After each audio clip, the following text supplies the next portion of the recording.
Assalamualaikum warahmatullahi wabarakatuh. Dahulu, ada seorang wanita solehah yang taat, ahli ibadah dan hafal kitab suci Al-Quran. Wanita itu bernama Sayyidah Nafisah. Beliau merupakan cicit Nabi Muhammad SAW dari jalur nasab Sayyidina Hasan bin Ali. Selain ahli dalam ilmu agama, beliau juga terkenal rajin mengerjakan amalan-amalan ibadah yang luar biasa. Pernah Sayyidah Nafisah menggali kuburan beliau sendiri dengan tangan sembari mengkhatamkan bacaan Al-Quran hingga ribuan kali. Maka tak heran, beliau akhirnya menjadi wali Allah yang memiliki banyak sekali karamah yang luar biasa. Sayyidah Nafisah merupakan salah satu perempuan sufi. Beliau lahir di Mekah pada tahun 145 Hijriah dan tumbuh dewasa di Madinah. Sayyidah Nafisah menikah dengan Ja'far As-Siddiq dan dikaruniai dua orang anak, yaitu Al-Qasim dan Ummu Kulsum. Menakjubkannya, Sayyidah Nafisah sangat terkenal dengan pengetahuannya dalam bidang Al-Quran dan tafsir, serta syair-syair.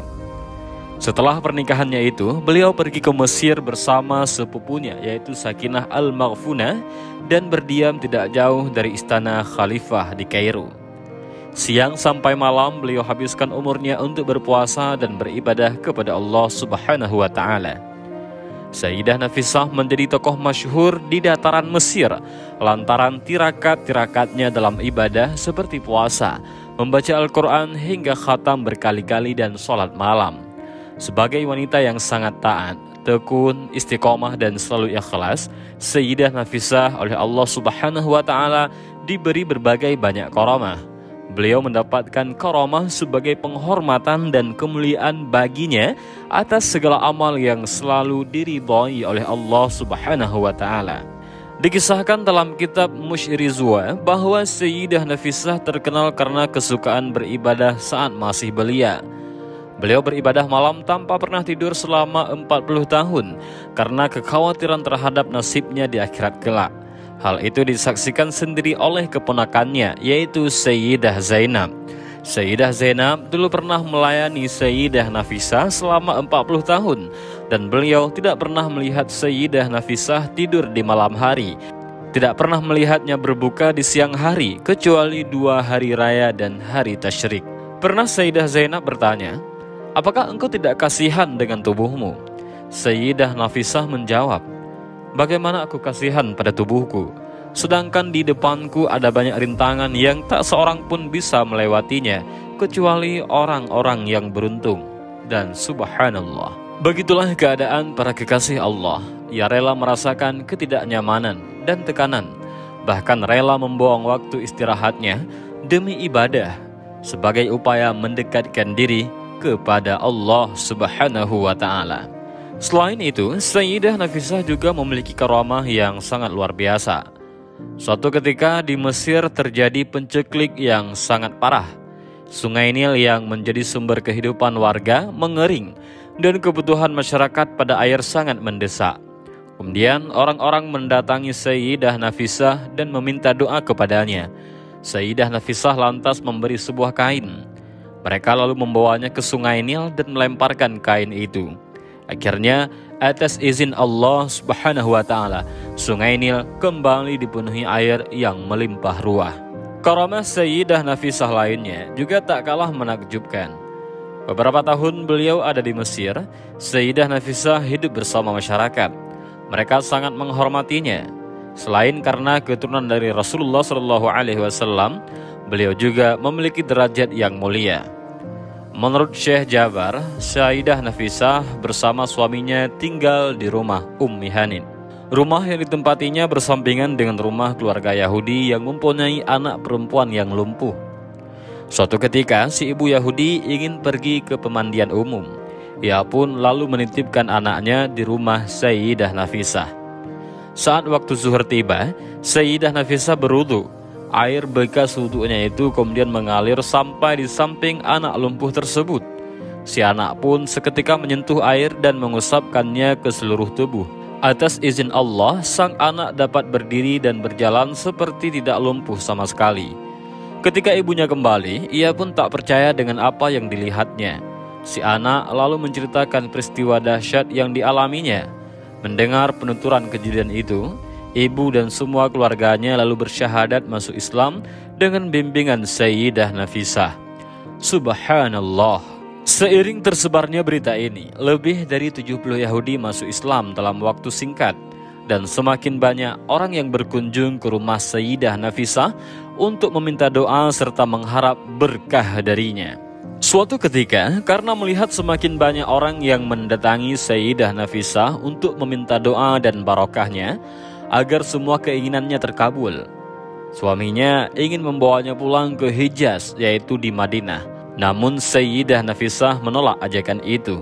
Sayyidah Nafisah berkata, "Aku pernah bermimpi bertemu baginda Rasul. Beliau berkata, jangan pergi dari Mesir, karena Allah akan mewafatkanmu di sana." Karena mengetahui isyarat tersebut, kemudian Sayyidah Nafisah menggali kuburannya sendiri dan menyirakatinya dengan khataman Al-Quran ribuan kali. Sebahagian riwayat menyatakan sampai 1900 kali. Sebahagian lainnya menyatakan 2000 kali. Sebahagian lainnya mengatakan 6000 kali. Namun yang pasti, Sayyidah Nafisah turun dalam lubang makam yang digalinya ketika siang dan malam untuk membaca Al-Quran dan sholat di sana. Menurut Syekh Muwafiquddin, Sayyidah Nafisah mulai sakit pada bulan Rajab tahun 208 Hijriah. Di sela-sela sakitnya itu, beliau mengirim surat kepada suaminya yang sedang berada di Madinah. Beliau meminta suaminya agar pulang ke Mesir. Rasa sakit Sayyidah Nafisah semakin bertambah parah pada bulan Ramadan. Para dokter pun datang melihat kondisinya. Mereka memberi saran agar Sayyidah Nafisah membatalkan puasanya agar tubuhnya kuat dan kembali sehat. Namun Sayyidah Nafisah menolaknya dengan keras. "Nauzubillah, selama 30 tahun aku berdoa agar aku wafat dalam keadaan berpuasa, dan sekarang kalian datang menyuruhku untuk membatalkannya." Karena tidak mau, kemudian sakitnya Sayyidah Nafisah semakin hari semakin parah. Sampai pertengahan Ramadan setelah wafatnya Imam Syafi'i, Sayyidah Nafisah menghembuskan nafas terakhirnya. Sebelum wafat, beliau membaca Al-Quran surah Al-An'am mulai dari awal sampai tepat pada kalimat yang artinya, "Katakanlah Muhammad, pemilih Allah, Dia telah menetapkan kasih sayang pada dirinya." Al-Quran surah Al-An'am ayat 12. Tepat saat sampai pada ayat itulah, akhirnya Sayyidah Nafisah pun wafat. Begitulah nasib mulia orang mulia di sisi Allah. Beliau wafat dalam keadaan membaca Al-Quran, sebagaimana tercermin ketika hidupnya yang sangat mencintai Al-Quran. Karenanya Allah mewafatkannya dalam keadaan membaca Al-Quran tepat pada ayat yang sangat luhur dan mulia. Ayat yang menjadi tanda-tanda husnul khotimah. Sebelum wafat, Sayyidah Nafisah berwasiat agar suaminya lah yang mengurus jenazahnya. Awalnya, suaminya ingin agar jenazah istrinya dimakamkan di Baqi' sama keluarganya. Ia datang membawa peti untuk membawa jenazah Sayyidah Nafisah. Namun masyarakat Mesir keberatan. Mereka meminta agar jenazah Sayyidah Nafisah tetap dimakamkan di Mesir. Kemudian, penduduk Mesir melaporkan kepada penguasa setempat agar membujuk suaminya menuruti perkataan masyarakat Mesir.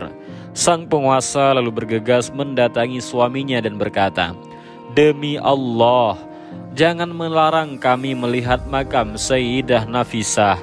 Dulu sewaktu masih hidup, ketika tertimpa musibah atau punya hajat, kami datang ke rumahnya meminta doa, maka tinggalkanlah jenazahnya di sini, sehingga jika kita punya hajat, kita bisa bertawasul dan berdoa kepada Allah di samping makamnya." Dan subhanallah, begitulah Sayyidah Nafisah, kisah wanita salihah yang menggali kuburannya sendiri dengan tangannya. Begitulah mulianya seorang wanita yang begitu taat kepada Allah Subhanahu wa ta'ala dan menjadi salah seorang sufi dan wali Allah dari kalangan perempuan.